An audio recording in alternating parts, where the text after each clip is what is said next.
This week I've been beholding the good news of the Christmas story found in Luke chapter 2.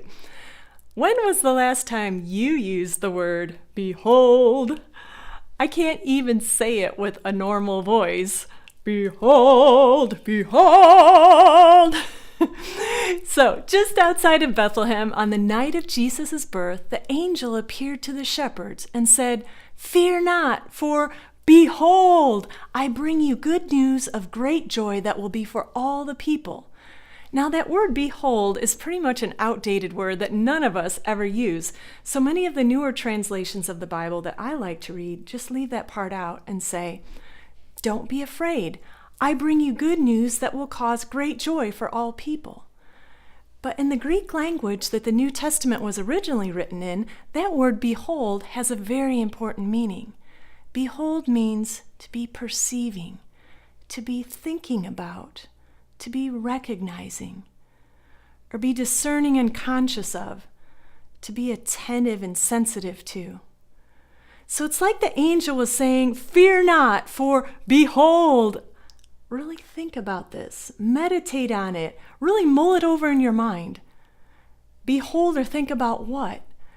The news of great joy that I bring you that will be for all people. This news of great joy, it's the news of Jesus, Emmanuel, God with us. The shepherds obviously thought about it and wasted no time to go into Bethlehem to find Jesus. They found him, they spread the word about him, and everyone was amazed at this good news. Now, I find it interesting that just 9 verses after the behold verse in Luke chapter 2, verse 19 says that Mary treasured all these things and pondered them in her heart. She pondered. It's like behold. She connected. She carefully thought about it and reflected on all these things. Now, what were all these things that she pondered? Maybe the prophecies from many, many years before that foretold of the virgin birth. Or maybe the moment the angel Gabriel appeared and told her she was favored even though she was a poor, unwed teenager. Or maybe the, how can this be question that she had asked the angel, or that she had told him, "I am the Lord's servant, may your word to me be fulfilled."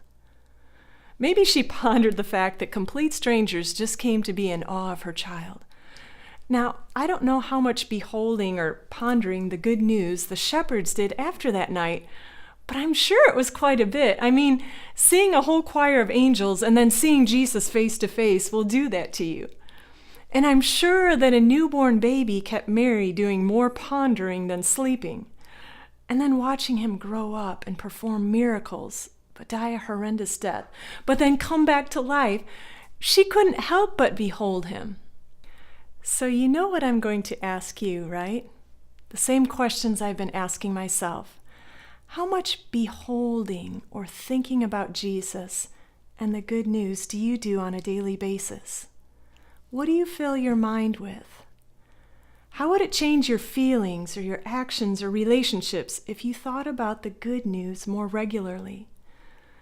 Do you know and have you thought about the truth of the gospel enough to be able to explain it to a friend? I challenge you to read the Christmas story in Luke chapter 2 this week and imagine what the angel must have looked and sounded like when he said to the shepherds, and he says to us today, "Behold." On my website, I share a few ideas on how to gain more good news think time and some Bible verses to help us be better beholders in our everyday lives. Thanks so much, friends, for watching. I hope you have a blessed Christmas.